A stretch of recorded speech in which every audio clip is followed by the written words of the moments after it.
Welcome to Crypto Classroom, the #1 YouTube channel for learning about cryptocurrency, blockchain technology, and other topics in the cryptocurrency world through easy-to-understand analogies, stories, and examples.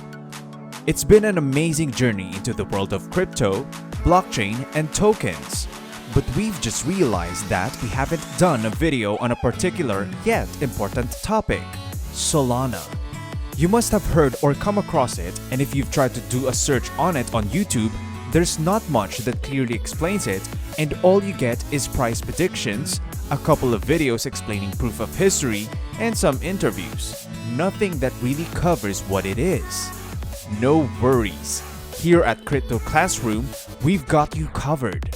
In this video, we'll talk about Solana, what it is, some of the cool, unique technological improvements that they have over Ethereum, and lastly, we will get into some tokenomics that will help you make a price prediction. Before we dive into all the technical stuff, we're going to kick things off with its background, in particular, its creator. Meet Anatoly Yakovenko, the founder of Solana. He's quite smart because he led development of operating systems at Qualcomm, distributed systems at Mesosphere, and compression at Dropbox. Anatoly wrote a white paper describing proof of history, a technique for keeping time between computers that do not trust one another. The white paper is quite technical, but essentially, it allowed blockchain systems to handle thousands and thousands of transactions per second, which gave it an advantage over Bitcoin or Ethereum. He started Solana, which was named after the beach that he really loved, and with it, the price of Solana has skyrocketed in the months. First, Solana has a block time of 400 milliseconds, which means it's very fast compared to Ethereum's block time of 10 seconds or Bitcoin's 10 minutes. Solana boasts that it can handle up to around 710,000 transactions per second. That's 30 times of what Visa currently handles, although they have yet to actually go past 50,000. Simply put, Solana network is fast, very fast, and it's also cheap. So one could say that it's comparable to the Matic network with transaction fees just around 1/100th of a penny. So what makes Solana so fast and cheap?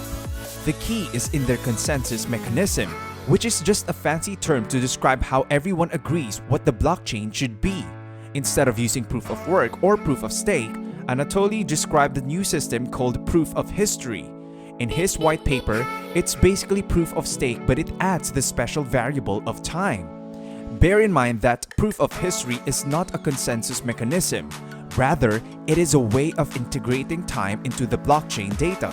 Something like a timestamp that puts a specific date and time on the blocks. This allows for a very fast sequencing of validators, so that basically they know their order to submit blocks without having to communicate with one another. That's one big problem other blockchains have. They need to agree on time. We may take things for granted, but for computers, they need to constantly go by what it is. On other blockchains, nodes, aka computers on the network, need to constantly talk with each other until they agree on a time before submitting a block. In the computer world, all this chatter could take up a lot of time. Solana's fix to this conundrum is by using proof of history, to have everyone timestamp their blocks and use a cryptographic proof so that there's no longer a need to wait on everyone to agree on the time. This means that we can agree on how the data is organized in the blocks after it has been added to the network. There's no need to wait for other validators to check and approve our work. You can think of it this way. Say you want your relatives to send you a picture of their dinner, and you want them to do it one day after the other. First, you send them a message saying, "Please send me a picture of what you had for dinner." They could all send it at the same time, or maybe your uncle is away on a business trip, so it will take him a while. So when you message them, specify when they should send a picture of their dinner. Your sister should on Monday, your grandpa on Tuesday, then your cousin on Wednesday, so on. So instead of spending time checking if you have received a photo from your relatives, you'd know exactly when to expect it. When all the photos come in, you just sort them by the days they were told to.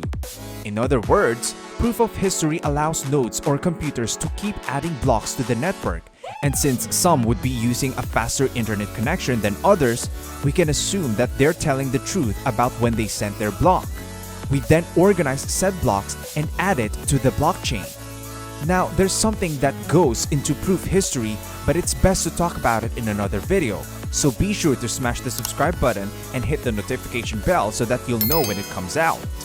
Another interesting thing with Solana, it has 25 blocks being validated by 25 people at once, which allows it to surpass what Visa can do by so much. And here's another likable feature of Solana. There are no requirements to be a validator. So, comparing it to Ethereum 2.0, you need to stake around 32 Ethereum, which is equivalent to around $100,000. On Solana, you only need to hold a very small amount of the coin and pay a fee in order to vote each day, which is a catch.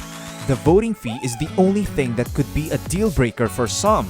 Right now, the fee is like 1 Solana per day, so that is roughly $70,000 a year, which again could be ridiculous, but now there's almost 1,000 people doing it, which makes you think they figured something out that others have not.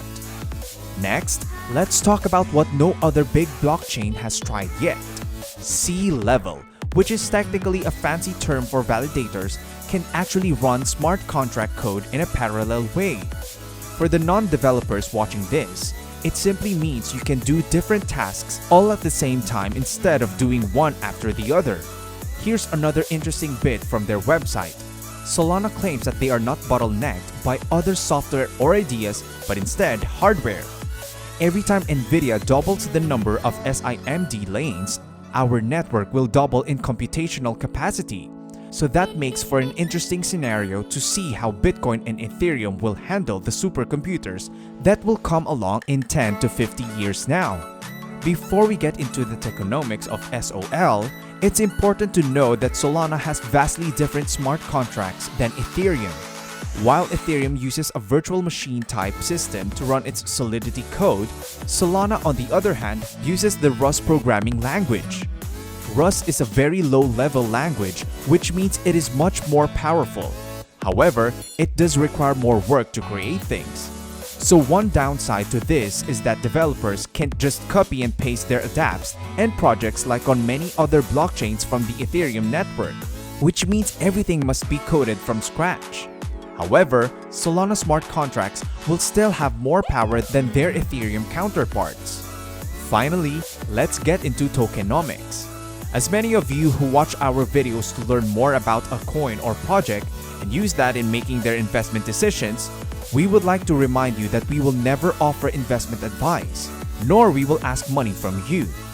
SOL is the coin on the Solana network, and it is used for transaction fees and used all over the blockchain ecosystem. We can say that Solana is both inflationary and deflationary. It's deflationary because for a long time, 100% of all transaction fees were burned. Now, it's just around 50% that are burned. But it's also inflationary because an inflation schedule was recently approved where staking rewards are paying out at around 8%. From this, they do get cut every few days by a very small amount until the final staking rewards hit 1.5 in 10 years. In terms of total supply, there were 500 million tokens initially, and it will keep increasing because of the proof of stake rewards. With regards to early distribution, there are 4 private funding rounds before their ICO. Those 4 funding rounds plus the ICO sold around 35% of their supply. And it's worth mentioning that they were selling these at a very low price of 25 cents, while the price currently sits at around $200.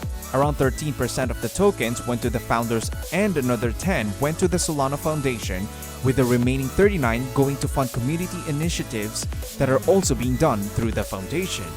A couple of peculiar things to note: there was once a Solana wallet that held something around 13 million tokens and nobody knew why, so they burned it. Another is that Solana actually went down for about 6 hours back in December of 2020. Should this be some cause for concern? Definitely, because a decentralized protocol should never go down, which means everyone participating in the network were hit with the same bug. Good thing though, this problem did absolutely nothing to the price. Nobody panicked when this news broke out. Finally, Solana is still in the beta stage, so if you're an investor or want to develop a DAP for them. Thank you for watching this video, and we hope that you've learned a lot about Solana, what sets it apart from other crypto, what to watch out for, and what could the future hold for this project. Remember to give this video a like, smash that subscribe button, and see you in our next videos.